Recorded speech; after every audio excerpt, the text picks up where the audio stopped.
Today we are going to be cutting out our photos and tracing them on different colored papers to create the implication or illusion of movement. So when you get your picture back, you're going to need to cut around the outside edge. You need to cut very carefully because not only is this a part of your project, but it also is your tracer. So I'm just going to do a bubble cut around the person to start. And then I can come back in and very slowly with my scissors, I'm going to guide them around the outside edge of the pose, okay? I'm really trying my best to follow exactly what it looks like, all of those little textures, so that when I go to trace it, it looks really realistic. Slow, slow, slow. Use the back of your scissors to cut out your person. All right, so all these little scraps can go to the garbage. This person has a pose that's really cool. It has some negative space there that I need to cut out as well.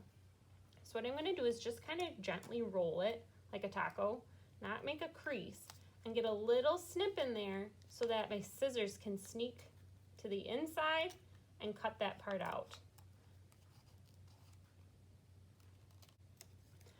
All right, I've cut out that person. I included bumps that I would see on the sweatshirt.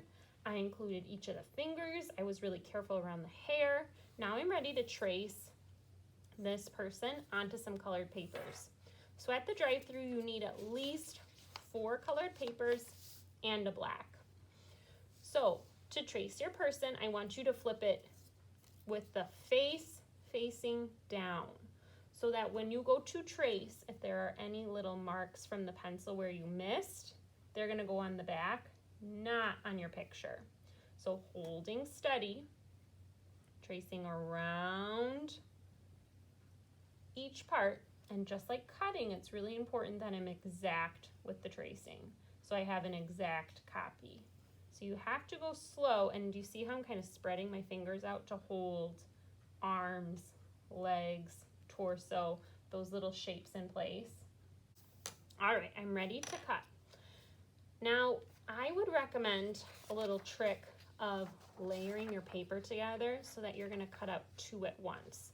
Give that a try, and then you're working a little bit smarter to cut out these shapes. Once you have all of those shapes cut out, at least 4 of your figure, you get to do a little arranging, and this is the fun part.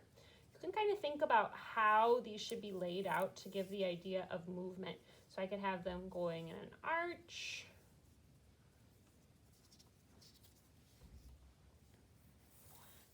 I could have them going diagonally, straight across. It's up to you. Now, when I was doing this, I was having quite a bit of fun trying to make sure that they were all exactly the same.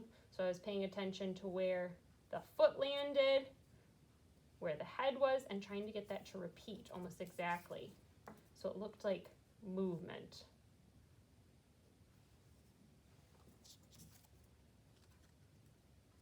After you've got it laid out, you've got kind of a plan of what you want that to look like, with your picture coming last.